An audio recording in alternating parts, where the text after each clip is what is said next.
நம்ம எல்லாருக்குமே நம்ம தாத்தா பாட்டிக்கிட்டேருந்து, கொள்ளு தாத்தா பாட்டிக்கிட்டேருந்து, இன்னும் பெரியவங்க கிட்டேருந்து ஏதாவது ஒரு சின்ன விஷயம் கிடைச்சா கூட, எப்படி அது ஒரு பொக்கிஷமா நம்ம பாதுகாப்போம் தானே! அவங்க வாழ்ந்த வீடா இருக்கட்டும், நிலமா இருக்கட்டும், இல்ல அவங்க கிட்டேருந்து வந்த சின்ன சின்ன பாத்திரங்களா இருக்கட்டும், நகைகளா இருக்கட்டும், இல்ல ஏதாவது ஒரு நல்ல பழக்கவழக்கங்களா இருக்கட்டும், எதா இருந்தாலும் பரம்பரை சொத்து அப்படின்னு சொல்லும்போது, அதுல இருக்கிற அந்த அழகும், சுவாரஸ்யமும், அந்த அட்டாச்மென்ட்டும் சொல்ல முடியாது. கரெக்ட் தானே! ஆனா, பரம்பரை சொத்து அப்படின்னு சொல்லும்போது, அது இந்த மாதிரி பாசிட்டிவான திங்ஸா பணம், பேர், புகழ், அந்தஸ்து, சொத்து, நகைகள், மரியாதை இதுல மட்டும் தான் இருக்கா? இல்ல அதுல வேற ஏதாவது ஒரு சூட்சமம் இருக்கா? பரம்பரை சொத்து அப்படின்னு சொல்றது, இந்த விஷயங்கள் மட்டும் இல்லைங்க. இதையும் சேர்த்து இன்னொரு விஷயமும் இருக்கு. அது என்ன அப்படின்னு இன்னைக்கு பார்க்கலாமா? ஒரு ஒரு 2 சூழ்நிலையோட எக்ஸாம்பிள் பார்க்கலாமா? முதல்ல அம் ஒரு சராசரியா ஒரு மாமியார், மருமகள் வீட்ல இருக்கும்போது, அந்த உறவு முறையில எப்படி இருக்கும்? அ என்னோட மாமியார்லாம் வந்து என்ன வந்து இந்த மாரிலாம் ட்ரீட் பண்ணல. எங்க மாமியார் கிட்ட நான் இருக்கும்போது எனக்கு இந்த மாதிரி எல்லாம் ஸ்பேஸ் கிடைக்கல. நாங்கலாம் காலையில 3 மணிக்கெல்லாம் எந்திரிச்சு, 4 மணிக்கெல்லாம் எந்திரிச்சு கஷ்டப்பட்டு தான் வந்தோம். அதனால நீ என்னோட பவர் என்ன? நான் உனக்கு எவ்ளோ சுதந்திரம் குடுத்துருக்கேங்கிறத புரிஞ்சுகிட்டு, நான் சொல்ற மாதிரி நீ கேட்டு நடக்கணும். அப்படின்னு ஒரு விதம் இருக்கலாம். இல்ல எனக்கு கிடைக்காதது எதுவுமே உனக்கும் கிடைக்கணும்னு அவசியம் இல்ல. அது ஒரு பெரிய விஷயமும் இல்ல. ஏன் நான் இப்ப நல்லா தானே இருக்கேன். அப்படிங்கிற விஷயமாவும் இருக்கலாம். இல்லன்னா, அந்த காலத்துலலாம் எனக்கு வந்து படிக்கிறதுக்குலாம் எதுவுமே கிடையாது. நானே தான் கஷ்டப்பட்டு 10 கிலோமீட்டர் நடந்து போய் படிச்சேன். நானே தான் எல்லாம் பண்ணேன். அதனால இப்ப நீ இதெல்லாம் கஷ்டம் அனுபவிக்கிறதுனால பெரிய விஷயம் ஒண்ணும் நடந்துராது. அப்படிங்கிற ஒரு சூழ்நிலையா இருக்கலாம். இல்ல அப்படின்னா, எனக்கெல்லாம் அப்போ ரூ. 1 கூட எதுவுமே கிடைக்காது. உனக்கெல்லாம் பாரு இப்ப எவ்ளோ வாங்கி தரோம். எவ்ளோ வசதி இருக்கு. எவ்ளோ கம்ஃபர்ட் இருக்கு. இதோட அருமைலாம் உங்களுக்கு புரியல அப்படின்னு சொல்ற கதைகளா இருக்கட்டும். இது எல்லாமே எப்பயாவது ஒரு தடவ நடந்தாலோ, இல்ல ஏதோ ஒரு சின்ன விஷயத்துக்காக ரெஃபர் பண்ணும்போதோ, அழகானதாவும், சுவாரஸ்யமானதாவும் இருக்கலாம். ஆனா, இந்த மாதிரியான சம்பவங்கள், இந்த மாதிரியான ஒரு டயலாக்ஸ் எல்லாம் இதெல்லாம் எப்பயாவது ஒரு தடவ நடந்தா பரவால்ல. ஆனா, ஒரு தடவையும் இந்த மாதிரி கம்பேர் பண்றதோ, இல்ல எனக்கு கிடைக்காததோ உனக்கும் கிடைக்கக்கூடாது. எனக்கு கிடைக்காததெல்லாம் உனக்கு கிடைச்சிருக்குன்றதுல நீ வந்து ரொம்ப சந்தோஷப்படணும். நீ ரொம்ப தேங்க்ஃபுல்லா இருக்கணும் அப்படின்னு ஒரு தடவையும் நம்ம சொல்லி காட்டும்போது, ஆக்சுவலா நம்ம என்ன பண்றோம் தெரியுமா? நம்ம அனுபவிச்ச கஷ்டத்த, நம்ம அனுபவிச்ச அந்த டாக்ஸிசிட்டிய, நம்ம அனுபவிச்ச அந்த ட்ராமாவ அடுத்த தலைமுறைக்கும் நம்ம நம்மளையும் அறியாம கடத்திட்டு போறோம் அப்படிங்கிறது தான் உண்மை. இதுதான் நம்ம ஜெனரேஷனல் ட்ராமா அப்படின்னு சொல்லுவோம். ஒரு தலைமுறையிலிருந்து இன்னொரு தலைமுறைக்கு தெரிஞ்சோ, தெரியாமலோ நம்ம இத தான் பண்றோம் அப்படிங்கிற ஒரு விழிப்புணர்வு இல்லாமையோ, நம்ம அனுபவிச்ச அதே ட்ராமாவையும், அதே கஷ்டத்தையும் நம்மளையும் அறியாம அடுத்தவங்களுக்கு கில்ட் ஃபார்ம்லயோ, இல்லைன்னா ஷேம் ஃபார்ம்லயோ நம்ம இன்னொரு தலைமுறைக்கும் கடத்திட்டே இருக்கோம் அப்படிங்கிறது தான் உண்மை. நம்மளையும் அறியாம நம்ம எப்படி இந்த ஜெனரேஷனல் ட்ராமாவை கொண்டு போறோம், அடுத்த தலைமுறைக்கு கடத்துறோம் அப்படிங்கிற உதாரணங்களை பார்க்கறதுக்கு முன்னாடியோ, இல்ல சூழ்நிலைகளை பார்க்கறதுக்கு முன்னாடியோ நம்ம புரிஞ்சுக்க வேண்டிய ஒரு விஷயம் என்ன தெரியுமா?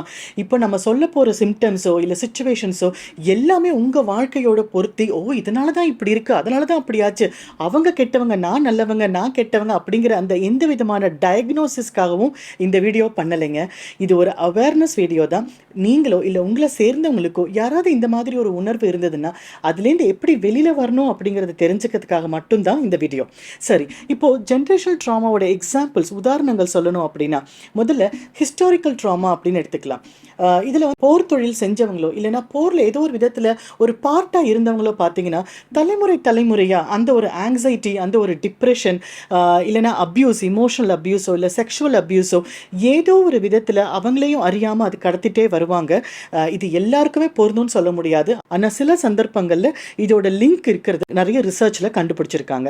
ரெண்டாவது இமோஷனல் அப்யூஸ், ஸ்லேவரி அப்படின்னு சொல்கிற இந்த அடிமைத்தனத்துலேருந்து வந்திருக்காங்க. யாராவது வந்து நம்மளோட நாட்டை ஆக்கிரமிச்சு நம்மளையே ஸ்லேவ்ஸ் ஆக்கி அப்புறம் நம்ம அவங்ககிட்டேருந்து தப்பிச்சு வந்து நம்மளோட மைண்ட் செட் எப்படி இருக்கும் அப்படிங்கிறதையும் நம்மளால கிளியரா ஒரு தலைமுறையிலையும் நம்ம பார்க்க முடியும். ஜென்ரலா இந்த மாதிரி ஒரு ரொம்ப தரம் தாழ்ந்து நடத்தப்பட்டிருந்தாலோ, இல்லைன்னா அடிமைத்தனத்திலேருந்து வந்தவங்களா இருந்தாலோ, அவங்களையும் அறியாம அந்த ஒரு கான்ஃபிடன்ஸ் லெவல் இல்லாததையோ, இல்லைன்னா அந்த லோ செல்ஃப் எஸ்டீமையோ, சுயமரியாதையும் சுய கௌரவமும் ரொம்ப குறைவா இருக்கிறதையோ, எதையுமே எடுத்து ஒரு தைரியமா பேச முடியாத ஒரு சூழ்நிலையும், அதை விட பிரதானமா இன்னொருத்தவங்களோட நம்மளை கம்பேர் பண்ணி நம்ம ரொம்ப தாழ்ந்தவங்க தான் அப்படிங்கிற மாதிரியான ஒரு உணர்வு வர்றதுக்கோ, தலைமுறையா நம்மளையும் அறியாம இந்த ஒரு உணர்வுகளை கடத்துறதுக்கு நிறைய வாய்ப்பு இருக்கு. இன்னொரு உதாரணம் சொல்ல போகணும் அப்படின்னா, பட்டினி, பஞ்சம் இந்த மாதிரி ஏதாவது ஒரு சூழ்நிலையில் அன்ஃபார்ச்சுனேட்லி அனுபவிச்சிருந்த தலைமுறையாக இருந்தது அப்படின்னா, அது அடுத்தடுத்த தலைமுறையில் எப்போவுமே பணம் ஒரு பிரதான தேவையாகவும், இன்னொருத்தவங்களை ஜட்ஜ் பண்ணுறதுக்கு பணம் ஒரு அடிப்படை பேராமீட்டராகவும் இருக்கிறத நம்மளால் பார்க்க முடியும். இவங்க ரொம்ப இன்செக்யூராக இருக்கிறதையும், ஏதாவது ஒரு சின்ன விஷயத்துக்கு கூட ரொம்ப ஆங்ஷியஸ் ஆகிறதையும், டிப்ரெஸ் ஆகிறதையும் கண் கூட பார்க்க முடியும். அது மட்டும் இல்லை, இவங்க கன்சிஸ்டண்ட்டாக யார் கூடயாவது தன்னை கம்பேர் பண்ணிக்கும் போது பணம் அப்படிங்கிற ஒரு விஷயத்தை மட்டுமே பிரதானமாக வச்சு ஒன்று படுக்கஞ்சமாக பிஹேவ் பண்ணுறதோ, இல்லைன்னா பயங்கரமாக பணம் செலவு பண்ணி நான் எவ்வளோ பெரிய ஆள்னு அவங்க நிரூபிக்க வேண்டிய ஒரு கட்டாயத்தில் இருக்காங்க அப்படிங்கிற மாதிரியான ஒரு மைண்ட் செட்டோ இவங்களுக்கு வரத்துக்கு சான்ஸ் இருக்குது. ஸோ நம்ம எப்படி இருக்கோம் அப்படிங்கிறது, நம்மளோட டிஎன்ஏ எப்படி இருக்குது, நம்மளோட தாட் ப்ராசஸிங் எப்படி இருக்குது, நம்மளுடைய எண்ணங்கள் எப்படி இருக்குது அப்படிங்கிறதுல நம்மளுடைய முன்னோர்களுக்கும் ஒரு பெரிய ரோல் இருக்குது அப்படிங்கிறது கண்டிப்பாக மறுக்க முடியாது. எவ்வளோ ரிசர்ச் பண்ணி தான் இந்த மாதிரி உண்மையெல்லாம் அவங்க கொண்டு வந்திருக்காங்க. ஸோ எந்த ஒரு தலைமுறை ஆரம்பத்தில் ஒரு ட்ராமாவை சந்திக்கிறாங்களோ, போரோ இல்லை பஞ்சமோ இல்லைனா ஸ்லேவரியோ அடிமைத்தனமோ சந்திச்சிருக்காங்களோ, அவங்க தான் ஒரிஜினல் ட்ராமாவை அனுபவிச்சவங்க. அதுலேருந்து அவங்க அடுத்த தலைமுறைக்கு இங்கே பாரு இப்படிலாம் இல்லைன்னா நம்மளை மறுபடியும் அந்த மாதிரி ஆக்கிடுவாங்க, நீ அதனால உஷாராக இருக்கணும், நீ பத்திரமா இருக்கணும், நீ இந்த ரிஸ்கெல்லாம் நீ புரிஞ்சுக்கணும், உன் லைஃப்ல இவ்வளோ இன்செக்யூரிட்டி இருக்குங்கிறத நீ புரிஞ்சுக்கணும் அப்படின்னு ஒரு அன்புலையோ இல்லைன்னா ஒரு கேரிங்காக இருக்கிற மாதிரியோ அவங்க சொல்ற விஷயங்கள், சில பேர் தன்னையும் அறியாமல் நெகட்டிவாக சொல்ற டாக்ஸிக்கான நிறைய விஷயங்கள் அடுத்த ஜென்ரேஷனுக்கு, அடுத்த தலைமுறைக்கு அது போகும்போது இன்டர் ஜென்ரேஷனல் ட்ராமா அப்படின்னு சொல்லுவோம். இப்போ நடுவில் இருக்கிற தலைமுறை என்ன பண்ணுவாங்க, அவங்க இதுலேருந்து தப்பிச்சு வர ட்ரை பண்ணுவாங்க. ஆனால் அவங்க அம்மா அப்பா சொல்லி கொடுத்த விஷயத்துலேருந்து மாறவும் முடியாமல் அதுலேருந்து கொஞ்சம் ஃபில்டர் பண்ணி இவங்களோட இமோஷன் அதில் கொஞ்சம் சேர்த்து, இவங்க பட்ட வேதனையும் அதில் கொஞ்சம் சேர்த்து அடுத்த தலைமுறைக்கு வேற ஒரு கான்செப்டா அந்த ட்ராமாவை அவங்க கடத்துவாங்க. அதை நம்ம டிரான்ஸ் ஜென்ரேஷனல் ட்ராமா அப்படின்னு சொல்றோம். இந்த மாதிரி தாங்க தலைமுறையா சில பிலீஃப் சிஸ்டமா இருக்கலாம், சில பிராக்டிசஸா இருக்கலாம், ஏன் பண்றோம், எதுக்கு பண்றோம், இதோட ஆழம் என்ன, இது நமக்கு தேவையா தேவையில்லையான்னு தெரியாம நம்மளும் அந்த கஷ்டத்தை அனுபவிச்சிருக்கோம் அப்படிங்கிற அந்த ஒரு உணர்வு கூட இல்லாம நம்மள அறியாம நம்ம அடுத்த ஜென்ரேஷனுக்கு அந்த ட்ராமாவை நம்ம கடத்திட்டே இருக்கோம்.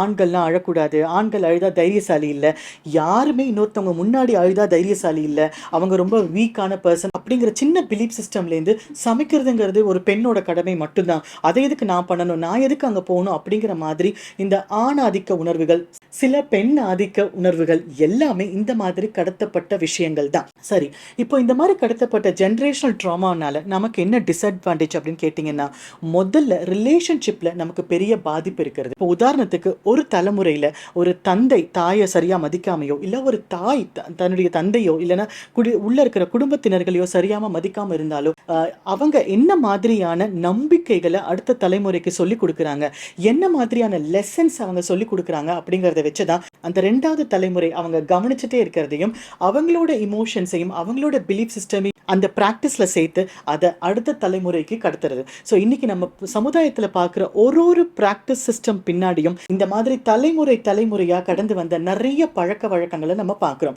அதில் சிலது ரொம்ப நல்லதாக இருக்கலாம், ஆனால் பலது யாருக்கும் எந்த உபயோகமும் இல்லாமல் ரிலேஷன்ஷிப்பில் பயங்கரமாக கஷ்டப்படுத்துறதை நம்ம பார்க்குறோம். ஒரு குடும்பம் அப்படின்னா ஒரு கணவன் மனைவி ரெண்டு பேரும் ஈக்குவலாக அவங்களுடைய நேரம், அன்பு, மரியாதை, அங்கீகாரம் எல்லாத்தையுமே இன்வெஸ்ட் பண்ணணும் அப்படிங்கிறது தான் உண்மை.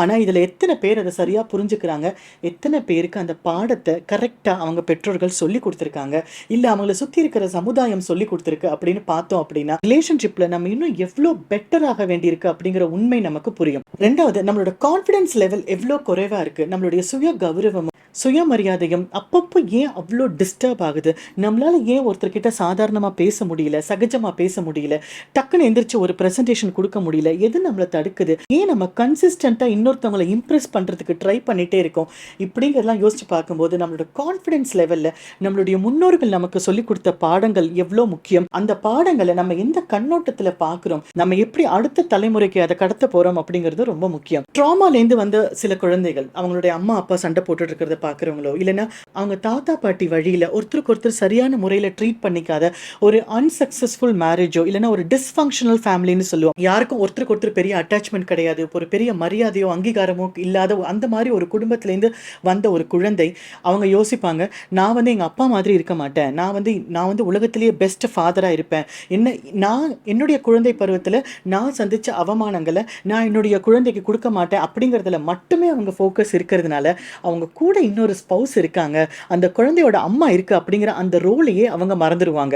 இவங்களோட மைண்ட் செட் ஃபுல்லாக பிரதானமாக நான் வந்து ஒரு பெஸ்ட் பேரண்ட்னு நான் காட்ட போகிறேன் பாரு, என் பேரண்ட் எனக்கு சரியில்லை, எங்கள் வீட்டில் இருக்கிற பேரண்டிங் சரியில்லை, அதனால நான் எப்படிப்பட்ட பேரண்ட்னு காட்டுறேன் பாரு அப்படிங்கிற அந்த மனநிலையிலேயே இருக்கிறதுனால அவங்க அந்த குழந்தைக்கு தான் தான் ஒரு ஹீரோ அப்படின்னு காமிக்க ட்ரை பண்ணுவாங்களே தவிர தன்னுடைய மனைவிக்கோ இல்லைன்னா தன்னுடைய கணவருக்கோ அதில் ரோல் இருக்குது, அங்கீகாரம் இருக்குது அப்படிங்கிறத அவங்க உணர மாட்டாங்க. அதனால அந்த குழந்தை மறைமுகமாக என்ன கற்றுக்குது அப்படின்னா, ஒன்று தன்னோட அப்பா மட்டும்தான் ஃபேமிலியில் ஹீரோ, அம்மானு ஒரு கேரக்டர் அவசியம் இல்லைன்னோ, இல்லைன்னா அம்மா மாதிரி இருந்தால் மட்டும்தான் நான் சூப்பர் ஹீரோவாக வர முடியும், அப்பா மாதிரி நான் கொஞ்சம் தயங்கி நின்னா பெரிய ஆளாக வர முடியாது அப்படிங்கிற அந்த ஒரு லெசனையும் அந்த குழந்தை அதை கவனிச்சு தன்னுடைய ட்ராமாவை அந்த குழந்தை ஸ்டார்ட் பண்ண தொடங்கும். அப்போ எந்த ஒரு குடும்பத்திலேருந்து சரியான ஹியூமன் வேல்யூஸை கற்றுக் கொடுக்கலையோ இல்லை அந்த கற்றுக் கொடுக்காத மாதிரியான ஒரு என்வாயன்மெண்ட் அவங்க கிரியேட் பண்ணிட்டாங்களோ, அந்த குடும்பத்திலேருந்து வர்ற பெரும்பாலான குழந்தைகளுக்கு ரிலேஷன்ஷிப்பில் ஏதோ ஒரு ப்ராப்ளம் இருந்துகிட்டே இருக்கிறத நம்ம நிறைய ரிசர்ச்சில் நம்ம பார்த்துருக்கோம். அடுத்தது வீட்டில் பெரியவங்க சொன்னால் அதை அப்படியே கேட்கணும், நம்ம எதுவுமே எதிர்த்து பேசக்கூடாது அப்படின்னு சொல்கிற இன்னொரு பழக்கம் இருக்கிறதுனாலையும், இல்லை நம்ம தேவைப்பட்டால் நமக்கு சரின்னு தோணுனா பணிவாக அன்பாக ஒரு விஷயத்தை தெரிஞ்சுக்கிறதுக்காக பெரியவங்களாக இருந்தாலும் நம்ம கேட்கலாம், நம்ம தைரியமாக பேசலாம் அப்படிங்கிற அந்த ஒரு என்வாயன்மெண்ட்லேருந்து வராத குழந்தைகள் அவங்க மனசில் எப்போவுமே ஒரு அன்ரிசால்வ்டு கான்ஃப்ளிக்ட், அதாவது சரி செய்ய முடியாத, இது சரியே ஆகாத அந்த வலியும் வேதனையும் யாரும் இவங்க கிட்ட சாரி கூட சொல்ல போகிறதில்ல, நீ இவ்வளோ கஷ்டப்பட்டேன்னு அவங்க ரெக்கக்னைஸ் பண்ண போகிறதில்ல, அங்கீகாரம் கொடுக்க போகிறதில்ல. இந்த மாதிரி தீர்க்கப்படாத பெயின், தீர்க்கப்படாத வலிகள் உள்ள நிறைய இருக்கிறதுனால அவங்களால இன்னொரு நல்ல பேரண்டாவோ இல்லை அடுத்த தலைமுறைக்கு ஒரு நல்ல உதாரணமாவோ இருக்க முடியுமா அப்படின்னா இல்லைன்னு தான் சொல்லணும். நம்ம முன்னாடியே சொன்ன மாதிரி இந்த மாதிரி ட்ராமா, இந்த மாதிரி ஒரு நெகட்டிவ் பிலீஃப் சிஸ்டமோ இல்லைனா தேவையில்லாத உணர்வுகளை கடத்துறதோ இல்லைனா அவசியம் இல்லாத தன்னுடைய ஈகோயிசம், தன்னுடைய பிடிவாதம், தலைகணம் இதை மட்டுமே பிரதானமாக கருதி இந்த மாதிரியான உணர்வுகள் கொண்ட குடும்பத்திலேருந்து வர்ற குழந்தைகளும் தன்னுடைய ஃபேமிலிலையும் இதே மாதிரி தான் இருப்பாங்க. ஒரு அட்டாச்மெண்ட் இருக்காது, தன்னுடைய சக குடும்பத்தினர்கள் மேலே ஒரு மரியாதை இருக்காது, தான் மட்டுமே பிரதானமாக இருக்கணும் அப்படிங்கிற அந்த ஈகோயிசமும் கொஞ்சம் அரகன்ஸும் இருக்கிறதுக்கு சான்ஸ் இருக்குது.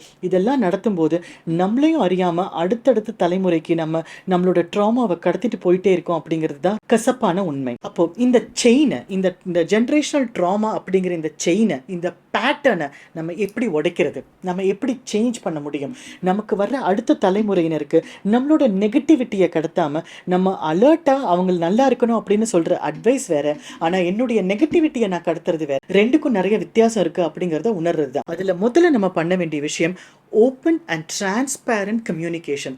எந்த ரிலேஷன்ஷிப்பாக இருந்தாலும் ஓப்பனாக டிரான்ஸ்பேரண்ட்டாக நம்ம என்ன நினைக்கிறோம் அப்படிங்கிறத அன்போடையும் பணிவோடையும் கிளியராகவும் நம்மளால் கம்யூனிகேட் பண்ண முடிஞ்சுது, அடுத்தவங்க புரிஞ்சுக்கிற மாதிரி நம்மளால் பேச முடியுது, நம்மளால் பழக முடியுது அப்படிங்கிறது தான் இந்த ட்ராமா பேட்டர்ன்லேருந்து நம்ம வெளியில் வரத்துக்கு முதல் ஸ்டெப். ரெண்டாவது, யூஸ்வலாக இந்த மாதிரி ட்ராமா ஃபேமிலியிலேருந்து வர்றவங்க இல்லைன்னா இந்த ட்ராமா நிறைய அனுபவித்து வர்றவங்க அவங்களால கண்ட்ரோல் பண்ண முடியாத இன்னொரு விஷயம், யார்கிட்ட அட்டாச் ஆகணும், யார்கிட்ட அட்டாச் ஆகக்கூடாது, நமக்கு எது தேவை எது தேவையில்லை, எந்த மாதிரியான ரிலேஷன்ஷிப்பில் நம்ம எப்படி டீல் பண்ணோம் அப்படிங்கிற அந்த ஒரு பேசிக்கான ஒரு அட்டாச்மெண்ட் தியரி அவங்களுக்கு தெரியாதது தான். என்னுடைய தேவைகள் என்ன, செல்ஃப் கேர் அப்படிங்கிறது எவ்வளோ முக்கியம், என்ன நான் பார்த்துக்கிறதும் அவசியமானது தான் அப்படிங்கிற இந்த விஷயங்களில் கொஞ்சம் கிளாரிட்டி வரும்போது என்னுடைய அன்பையும் என்னுடைய சந்தோஷத்தையும் என்னுடைய நிம்மதியையும் நான் இன்னொருத்தவங்க கிட்ட போய் கையேந்தி நிற்காம அது எல்லாம் என்கிட்ட தான் இருக்குது அப்படிங்கிறத நான் புரிஞ்சுக்க முடியும்.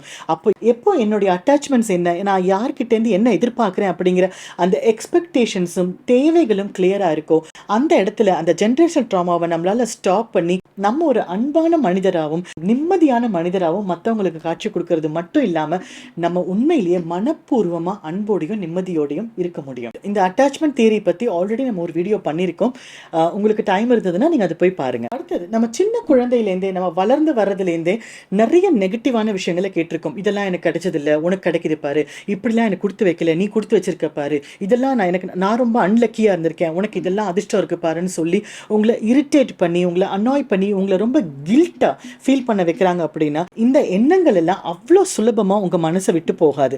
அதனால ஒரு தடவை நீங்கள் ஏதாவது புதுசாக ட்ரை பண்ணும்போது பண்ணும்போது, இல்லை புதுசாக ஒரு விஷயம் அச்சீவ் பண்ணணும்னு ஆசைப்படும் போது, கண்டிப்பாக இந்த நெகட்டிவான சிந்தனைகளோ இல்லை நெகட்டிவான காமெண்ட்ஸோ இல்லை நெகட்டிவான ஜட்ஜ்மெண்ட்ஸோ ஒரு பயமாவோ ஒரு கில்ட்டாவோ ஒரு ஷேமாவோ உங்களுக்கு அடிக்கடி வரத்துக்கு வாய்ப்புகள் இருக்குது. ஆனால் நீங்கள் ஞாபகம் வச்சுக்க வேண்டிய ஒரு விஷயம், இந்த நெகட்டிவிட்டி எதுவுமே என்னுடைய குணத்தை டிஃபைன் பண்ணலை, இது எதுவுமே நான் கிடையாது, என்னுடைய ஐடென்டிட்டி என்னுடைய உணர்வு அப்படிங்கிறது பாசிட்டிவாகவும் தெளிவாகவும் அன்பாகவும் மரியாதையோடு தான் இருக்க போகிறேன் அப்படிங்கிற அந்த ஒரு கிளாரிட்டி உங்களுக்கு வரும்போது கண்டிப்பாக இந்த ட்ராமாவை உங்களால் ஸ்டாப் பண்ணி உங்களுடைய குழந்தைகளுக்கோ இல்லை உங்களை சார்ந்த அடுத்த ஜென்ரேஷனுக்கோ உங்களால் பாசிட்டிவிட்டியும் அன்பை மட்டுமே அழகாக கொடுக்க முடியும். அடுத்தது கண்டிப்பாக இந்த மாதிரி ஒரு ட்ராமாவோ இல்லைன்னா ஒரு டாக்ஸிக் பேரண்டிங்லேருந்தோ இல்லைன்னா ஒரு டாக்ஸிக் ஃபேமிலி என்வாயன்மெண்ட்லேருந்தோ நீங்கள் வந்திருக்கீங்க, தினமும் ஏதோ ஒரு சண்டை சச்சரவு பார்த்துருக்கீங்க, ஏதோ ஒரு அடி உதை ஏதோ பார்த்துருக்கீங்க, ஒரு இனிமையான நினைவுகளோட உங்கள் நாட்கள் நகர்ந்ததில்லை, எந்த ஒரு அழகான மெமரியும்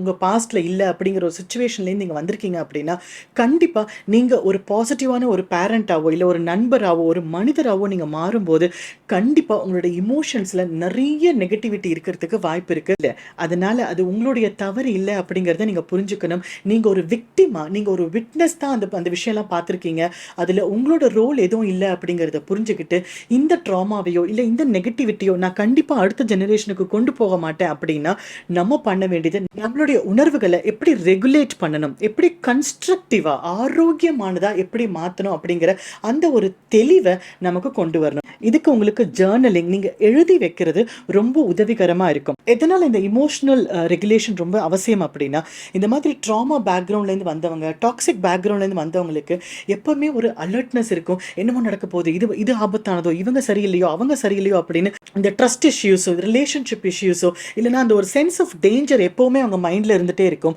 அதுலேருந்து வெளியில் வரணும், முக்கியமாக அதுலேருந்து நீங்கள் வெளியில் வரணும். அதை விட முக்கியமாக இந்த உணர்வுகளை அடுத்த ஜென்ரேஷனுக்கு நீங்கள் கொடுக்காம இருக்கணும் அப்படின்னா இந்த இமோஷனல் ரெகுலேஷனும் கிளாரிட்டியும் ரொம்ப அவசியம். இதெல்லாம் எல்லாருக்கும் பொருந்தணும் அப்படின்னு அவசியம் இல்லைங்க.